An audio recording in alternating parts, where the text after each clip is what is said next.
Eilat est une paisible station balnéaire sur la côte israélienne de la mer Rouge, mais sa proximité avec la frontière égyptienne en fait aussi un lieu de refuge pour les immigrés qui fuient l'Afrique. C'est le cas de Soumaya. Cette Soudanaise et ses 2 enfants sont arrivés ici il y a 2 ans.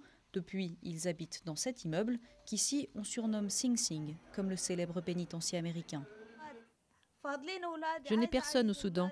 Je n'ai que mes enfants. Je veux qu'ils puissent aller à l'école et qu'ils aient un diplôme. Je veux juste leur donner un futur. Comme Soumaya, il serait environ 10 000 à vivre à Eilat et 35 000 dans tout le pays.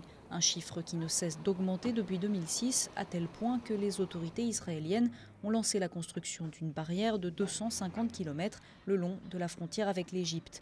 Une décision qui ne résout pas le problème des populations déjà installées. La plupart d'entre eux n'ont pas de travail et restent assis à ne rien faire. On a eu des problèmes de femmes se faisant agresser. Ce n'est pas bien de laisser une population entière seule comme ça, sans aucun soin. C'est le meilleur moyen d'arriver au chaos. À Eilat, certains parviennent quand même à trouver du travail grâce au tourisme. Et c'est aussi ça qui dérange. Beaucoup d'Israéliens pensent que les Africains menacent l'emploi. Trouver du travail, c'est pourtant ce qui les motive à faire ce dangereux voyage. Et le risque est grand.